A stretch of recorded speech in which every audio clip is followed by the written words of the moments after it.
Welcome back guys. अब हम पढ़ने वाले हैं the critique to aesthetic judgement. ये इमैनुअल कांत ने लिखा हुआ है, ठीक है। तो क्रिटिक टू एस्थेटिक जजमेंट मतलब सौंदर्य संबंधी निर्णय, ठीक है। ये एक ऐसे में से लिया गया है जिसका नाम है क्रिटिक टू जजमेंट। ये पूरा ऐसे ही इमैनुअल कांत ने लिखा हुआ है, ठीक है।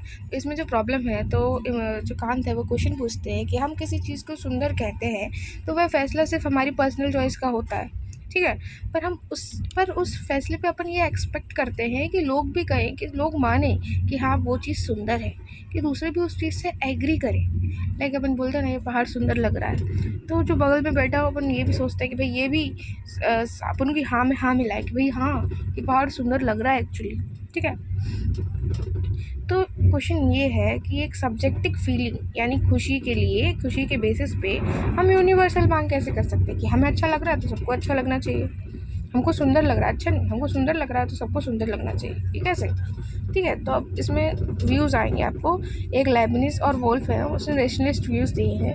इनने कहा है कि जो सेंस परसेप्शन है, मतलब कि आपको जो सेंस होता है उससे जो आप परसिप्ट करते हो वो अनक्लियर होता है, पर उसमें आप लॉजिक डालोगे तो वो चीज़ क्लियर हो जाएगी, ठीक है। तो अब इनके हिसाब से सुंदरता क्या है?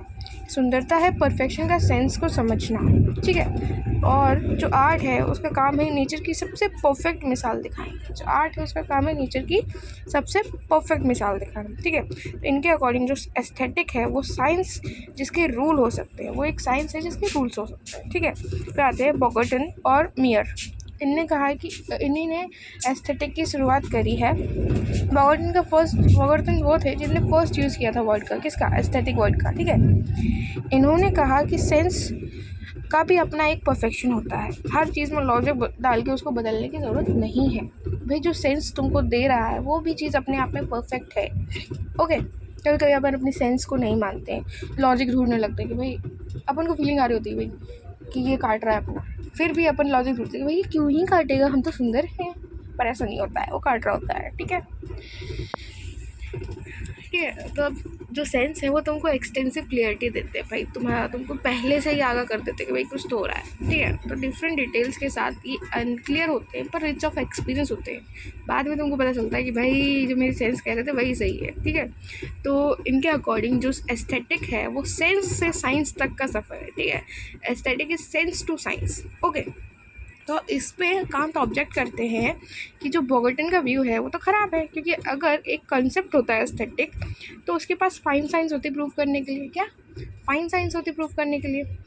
पर और अगर ये प्रॉपर्टी है तो इसको लॉजिक के थ्रू प्रूव कर सकते थे, है ना। ऐसा भी नहीं है, ऐसा भी नहीं हुआ, ठीक है।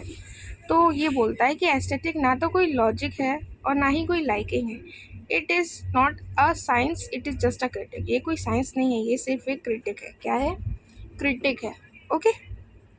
अब ब्रिटिश एक्सप्रेसिस्ट होते हैं, मतलब अनुभववादी होते हैं, जैसे कि यूम है, तो वो बोलते हैं हम किसी के टेस्ट के फैसले के लिए क्वालिफाइड या इम्पार्शियल और एक्सपीरियंस जज होना चाहिए जिसको सालों से लोग पसंद कर रहे हो, ठीक है। उसके बेसिस पर हम रूल्स बना सकते हैं, ठीक है। और हडसन बोलते हैं कि सुंदरता ऑब्जेक्ट में नहीं होती, हमारे मन में होती है। जब हम किसी ऑब्जेक्ट में वैरायटी के साथ यूनिफॉर्मिटी देखते हैं, एक अलग होने के बाद भी वो एक सा ही है, तो हमको बहुत आनंद आता है। तो इसको अपन सेंस ऑफ ब्यूटी फील करते हैं, ठीक है। और जो बुर्क कहते हैं कि सुंदरता सिर्फ एक फीलिंग है, जो कोई ऑब्जेक्ट बिना कोई स्वार्थ के तुमको प्यार जैसी फीलिंग दे वही सुंदरता है। अब कांट की जो फाइनल प्रॉब्लम थी कि भाई हम ये क्यों सोचते हैं कि हमें हमको सुंदर लग रहा है तो दूसरे को भी सुंदर लगना चाहिए, तो उसका जवाब तो एम्प्लिसिट्स भी नहीं देख पाए। उन्हें सही बताया कि सुंदरता सब्जेक्टिव और फीलिंग से जुड़ी हुई है, लेकिन वह ये नहीं बता पाए कि मुझे ये सुंदर लगता है कि साथ हम तुम्हें भी सुंदर लगना चाहिए क्यों मांग करते हैं। सिर्फ लोगों से वोट डलवा कर या डाटा जमा कर कर उनकी नीड या यूनिवर्सलिटी का तय नहीं किया जा सकता। इसलिए कांत को नया तरीका सर्च करना होगा, ढूंढना होगा, जिससे कि समझा जा सके कि जो एस्थेटिक जजमेंट है वो एक तरफ से सब्जेक्टिव है और दूसरी तरफ यूनिवर्सल मांग भी करता है। Okay, that's it.